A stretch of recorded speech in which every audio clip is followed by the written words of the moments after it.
Edu 101, unit 4.1, शैक्षिकी अवसरों की समानता .pdf, पेज 1 of 839। शैक्षिकी अवसरों की समानता, इक्वालिटी ऑफ एजुकेशनल अपॉर्चुनिटीज।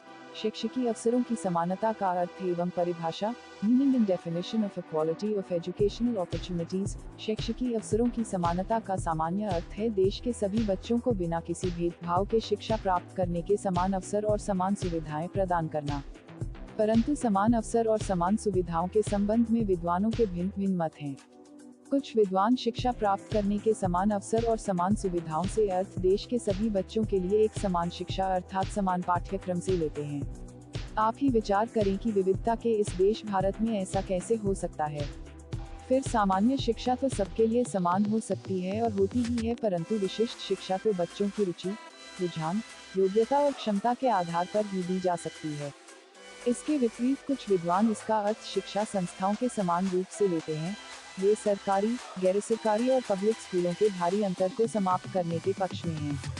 इनका तर्क है कि उसी स्थिति में सभी को शिक्षा के समान अवसर मिल सकते हैं, अन्यथा धनी वर्ग के बच्चे पब्लिक स्कूलों की अच्छी शिक्षा प्राप्त करते रहेंगे और निर्धन वर्ग के बच्चे सरकारी एवं गैर सरकारी स्कूलों की निम्न स्तर की शिक्षा ही प्राप्त कर सकेंगे।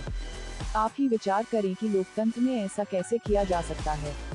आवश्यकता है निर्धन वर्ग के मेधावी छात्रों के लिए अच्छी शिक्षा की व्यवस्था करने की, न कि अच्छी शिक्षा संस्थाओं को बंद करने की। इनके विपरीत कुछ विद्वान शैक्षिकी अवसरों की समानता से अर्थ शिक्षा के किसी भी स्तर पर सभी बच्चों को प्रवेश की सुविधा प्रदान करने से लेते हैं।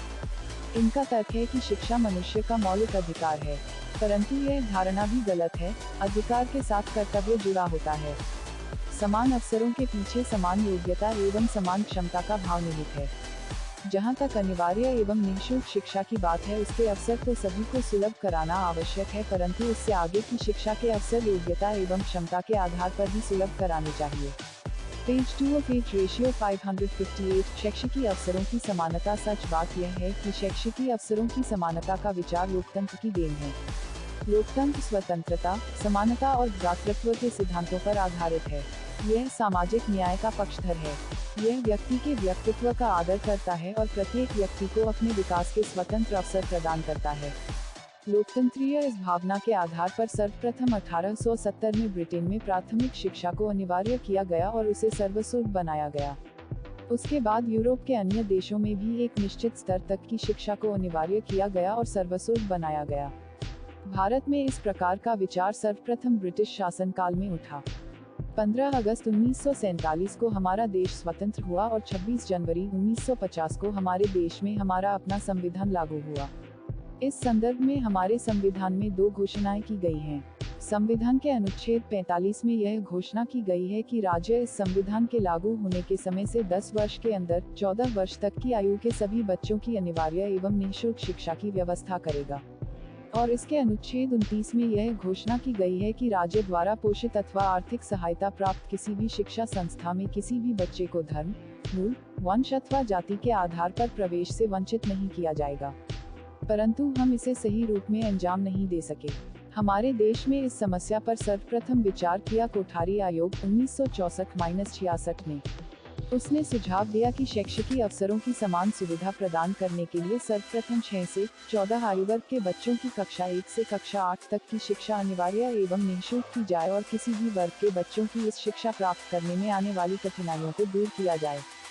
साथ ही देश के सभी वर्ग के बच्चों, युवकों और प्रौढ़ों के लिए उनकी रुचि, रुझान, योग्यता और आवश्यकता अनुसार इससे आगे की माध्यमिक, उच्चतर, प्रौढ़ और सतत शिक्षा की व्यवस्था की जाए और किसी भी वर्ग के बच्चों, युवकों और प्रौढ़ों की इस शिक्षा प्राप्त करने में आने वाली कठिनाइयों को दूर किया जाए।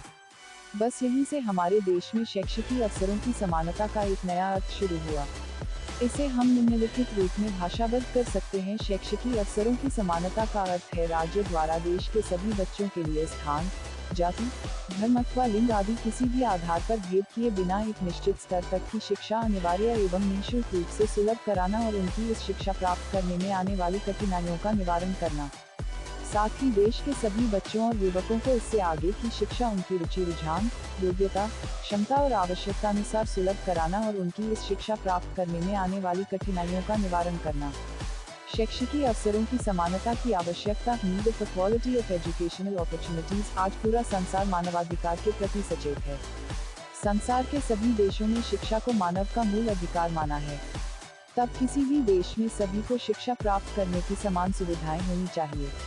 लोकतंत्रीय देशों में तो यह और भी अधिक आवश्यक है, बिना इसके लोकतंत्र अर्थहीन है। हमारे लोकतंत्रीय देश में तो इसकी और अधिक आवश्यकता है, कारण स्पष्ट हैं। पेज 3 of 8, शैक्षिकी अवसरों की समानता बेड -1 559-1। लोकतंत्र की रक्षा के लिए लोकतंत्र की सफलता उसके नागरिकों पर निर्भर करती है, उसके नागरिकों की योग्यता और क्षमता पर निर्भर करती है, और नागरिकों की योग्यता एवं क्षमता निर्भर करती है शिक्षा पर। अतः देश के प्रत्येक नागरिक को शिक्षित करना आवश्यक है, और इस क्षेत्र में हमारे देश की स्थिति बड़ी चुनौतीपूर्ण है। पहली बात तो यह है कि इसकी जनसंख्या बहुत अधिक है और साधन अपेक्षाकृत बहुत कम है। दूसरी बात यह है कि देश की आधे से अधिक जनता निर्धन है, अपने बच्चों की शिक्षा की व्यवस्था करने में असमर्थ है। तीसरी बात यह है कि इसकी बहुसंख्यक जनता गांवों में रहती है, दूर दराजों में रहती है। रेगिस्तानी, पहाड़ी और जंगली क्षेत्रों में भी रहने वालों की बहुत बड़ी संख्या है। परिणाम यह है कि शिक्षा सर्वसुलभ नहीं है। अतः आवश्यक है कि हम उपेक्षित, निर्धन और दूर दराज में रहने वालों को शिक्षा सुविधाएं प्रदान करें। उन्हें लोकतंत्रीय मूल्यों का ज्ञान कराएं और उनमें सोचने, समझने और निर्णय लेने की शक्ति का विकास करें। तभी देश में लोकतंत्र सफल हो सकता है। 2. व्यक्तियों के वैयक्तिक विकास के लिए लोकतंत्र व्यक्ति के व्यक्तित्व का आदर करता है और प्रत्येक व्यक्ति को अपने विकास के स्वतंत्र अवसर प्रदान करता है। और हमारे देश की स्थिति यह है कि इसकी आधे से अधिक जनसंख्या पिछड़ी है, निर्धन है, अच्छी शिक्षा से वंचित है। यदि हम सचमुच अपने देश के प्रत्येक व्यक्ति को अपने विकास के अवसर प्रदान करना चाहते हैं तो पहली आवश्यकता यह है कि सभी को शिक्षा प्राप्त करने के समान अवसर एवं सुविधाएं प्रदान करें। 3. वर्ग भेद की समाप्ति के लिए स्वतंत्रता प्राप्ति से पहले हमारे देश में शिक्षा उच्च वर्ग तक सीमित थी। परिणाम यह हुआ कि इस देश में जीवन के प्रत्येक क्षेत्र में उच्च वर्ग का अधिकार बढ़ता गया और निम्न वर्ग के व्यक्ति और पिछड़ते गए और वर्ग भेद बढ़ता गया। लोकतंत्र इस प्रकार के सामाजिक और आर्थिक वर्ग भेद का विरोधी है। इस वर्ग भेद की समाप्ति के लिए सभी वर्गों के बच्चों एवं युवकों को शिक्षा प्राप्त करने के समान अवसर एवं सुविधाएं प्राप्त कराना आवश्यक है। हमारे संविधान के अनुच्छेद 29 में स्पष्ट रूप से घोषणा की गई है कि राज्य द्वारा पोषित अथवा आर्थिक सहायता प्राप्त किसी भी शिक्षा संस्था में किसी भी नागरिक को धर्म, मूल, वंश अथवा जाति के आधार पर प्रवेश से वंचित नहीं किया जाएगा। 4. समाज के उन्नयन के लिए लोकतंत्र सामाजिक वर्गभेद का विरोधी है। वह पूरे राष्ट्र को एक समाज मानता है और उसे सभ्य एवं सुसंस्कृत समाज के रूप में विकसित करने में विश्वास करता है, और यह तब तक संभव नहीं है जब तक देश के प्रत्येक नागरिक को शिक्षित नहीं किया जाता। इसके लिए हमारे देश में शैक्षिकी अवसरों की समानता की बहुत आवश्यकता है। 5. राष्ट्र के आर्थिक विकास के लिए किसी राष्ट्र का आर्थिक विकास 2 तत्वों पर निर्भर करता है, प्राकृतिक संसाधन और मानव संसाधन। जहाँ तक प्राकृतिक संसाधनों की बात है, यह तो प्रकृति की देन है, परंतु मानव संसाधन का विकास शिक्षा द्वारा होता है। और जिस राष्ट्र में जितनी अधिक और उत्तम प्रकार की शिक्षा की व्यवस्था होती है, वह राष्ट्र उतनी ही तेजी से आर्थिक विकास करता है। अतः आवश्यक है कि हम जिन तक शिक्षा नहीं पहुंचा पा रहे हैं उन तक शिक्षा पहुंचाएं और उनके शिक्षा प्राप्त करने के मार्ग में जो कठिनाइयां आए उन्हें दूर करें। यही शैक्षिकी अवसरों की समानता का अर्थ है। पेज 4 of 8, 560 बेड 1, शैक्षिकी अवसरों की समानता। भारत में शैक्षिकी अवसरों की असमानता, inequality of educational opportunities in India. Bharat में शिक्षा के क्षेत्र में कई प्रकार की असमानता है। यहाँ उन सबका संक्षेप में वर्णन प्रस्तुत है। 1. प्रांत की शिक्षा में असमानता। भारत विभिन्न प्रांतों में बंटा हुआ है और अपने अपने क्षेत्र में शिक्षा की व्यवस्था करना प्रांतों का अपना उत्तरदायित्व है। यूं कहने को पूरे देश में राष्ट्रीय शिक्षा नीति 1986 अनुसार 10-2-3 शिक्षा संरचना लागू कर दी गई है, परंतु वास्तविकता यह है कि प्रथम 10 वर्षीय आधारभूत पाठ्यचर्या करिकुलम का ईमानदारी से पालन नहीं किया गया है।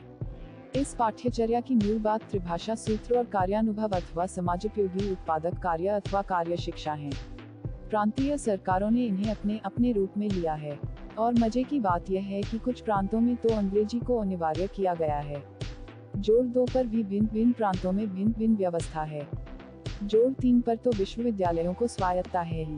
इतना ही नहीं अपितु किसी प्रांत में सभी स्तर की शिक्षा निःशुल्क है, जैसे कश्मीर में, और किसी में केवल प्राथमिक शिक्षा ही निःशुल्क है। हमारे प्रांत उत्तर प्रदेश में तो लड़कों की कक्षा 6 तक की और लड़कियों की स्नातक स्तर तक की शिक्षा निःशुल्क है। इसका अर्थ है कि संपूर्ण भारतवासियों को शिक्षा के समान अवसर उपलब्ध नहीं है। 2. प्रांत विशेष की शिक्षा में असमानता। हमारे देश में किसी प्रांत के भिन्न क्षेत्रों की शिक्षा में भी अंतर है।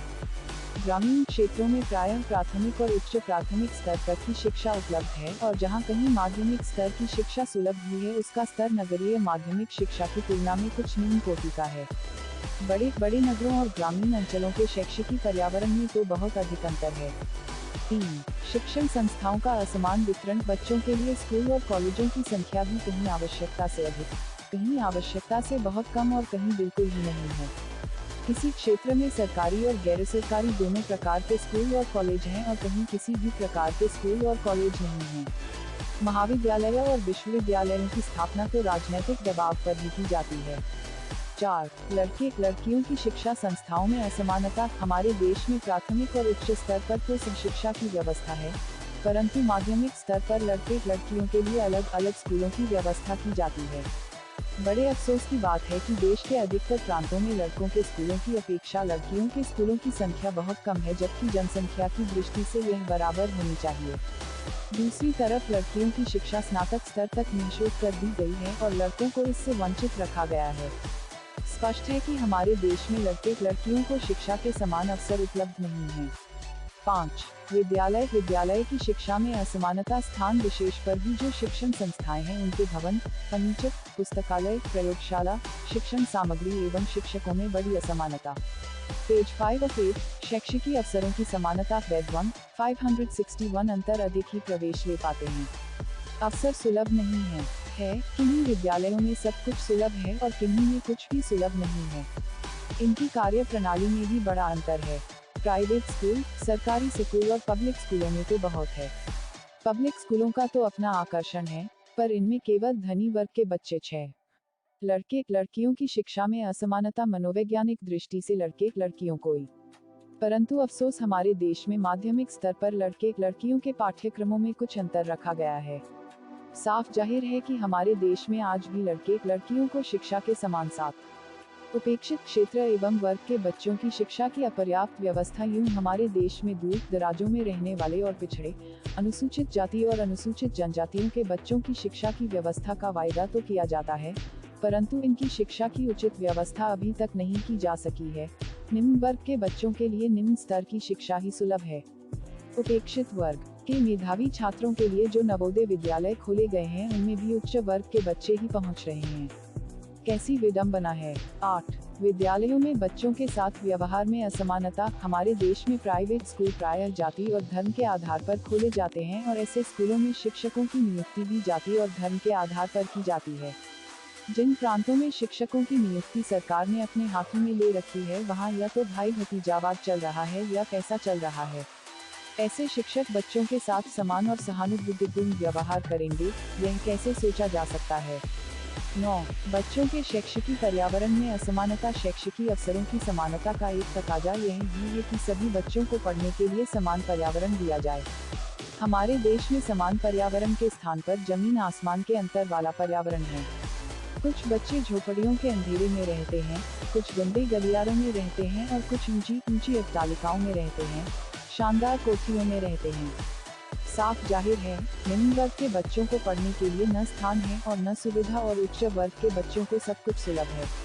तब यह कैसे कहा जा सकता है कि इन बच्चों को पढ़ने के समान अवसर सुलभ हैं। नवोदय विद्यालय इस क्षेत्र में ऊँट के हैं, मुंह में जीरा भर।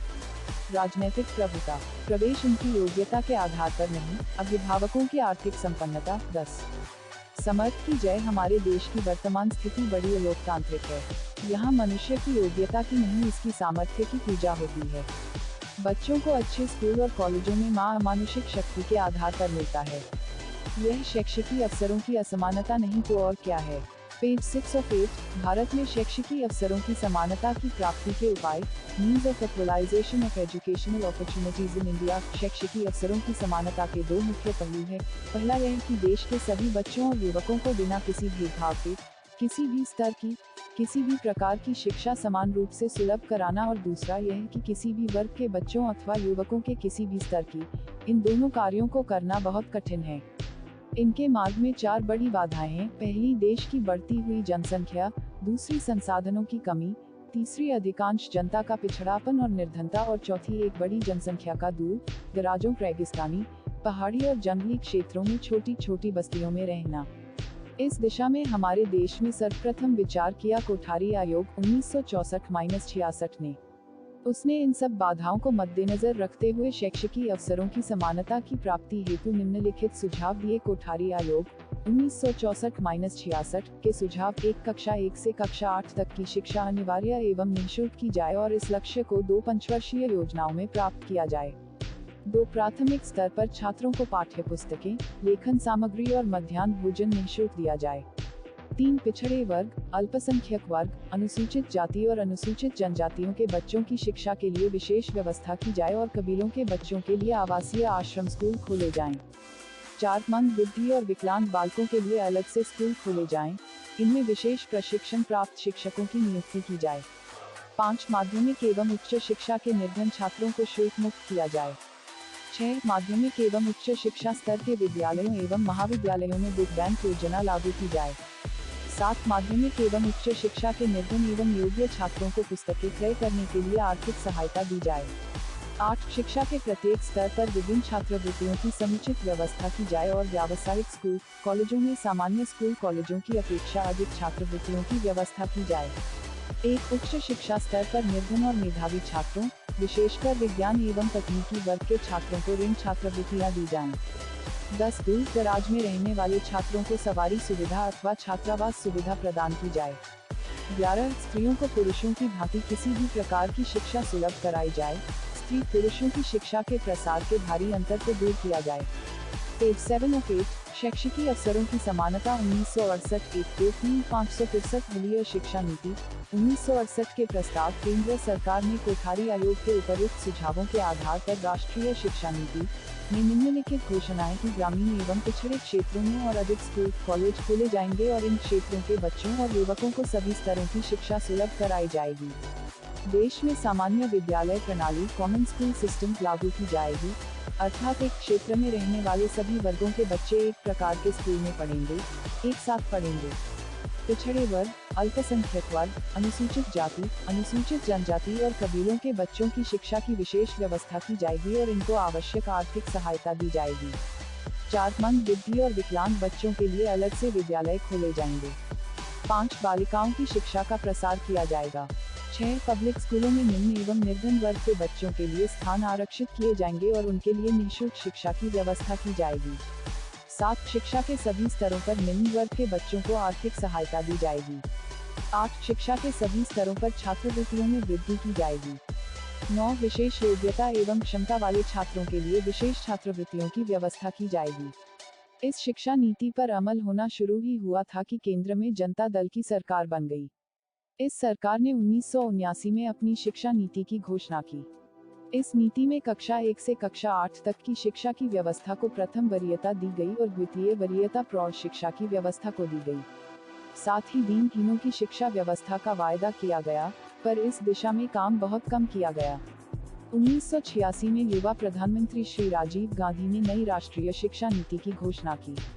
इस राष्ट्रीय शिक्षा नीति में शैक्षिकी अवसरों की समानता के संदर्भ में लगभग वही निर्णय लिए गए जो राष्ट्रीय शिक्षा नीति 1968 में लिए गए थे।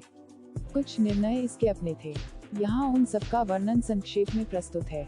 राष्ट्रीय शिक्षा नीति 1986 के प्रस्ताव: एक निश्चित कार्य योजना के अंतर्गत सर्वप्रथम कक्षा 1 से कक्षा 5 तक की शिक्षा अनिवार्य, कक्षा 8 तक की शिक्षा अनिवार्य एवं निःशुल्क की जाएगी और उसके बाद कक्षा 6 निःशुल्क की जाएगी और यह लक्ष्य 1995 तक प्राप्त कर लिया जाएगा। 2. पिछड़े वर्ग, अल्पसंख्यक वर्ग, अनुसूचित जाति, अनुसूचित जनजाति और कबीलों आदि उपेक्षित वर्ग के बच्चों की शिक्षा की विशेष व्यवस्था की जाएगी। 3. उपेक्षित वर्ग के बच्चों को आर्थिक सहायता दी जाएगी, इनके लिए विशेष प्रवृत्तियों की व्यवस्था की जाएगी। 4. मंद बुद्धि और विकलांग बालकों के लिए अलग से स्कूल खोले जाएंगे। पेज 8 ऑफ 8, शैक्षिकी अवसरों की समानता 564 5. माध्यमिक स्तर पर गति निर्धारक विद्यालय पेस मेकिंग स्कूल्स खोले जाएंगे।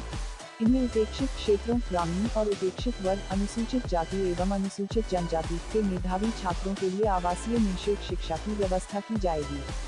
6. पब्लिक स्कूलों और कैपिटेशन फीस वाले उच्च शिक्षा महाविद्यालयों में निर्धन एवं निश्चित छात्रों के लिए स्थान आरक्षित किए जाएंगे और इन्हें निःशुल्क शिक्षा दी जाएगी।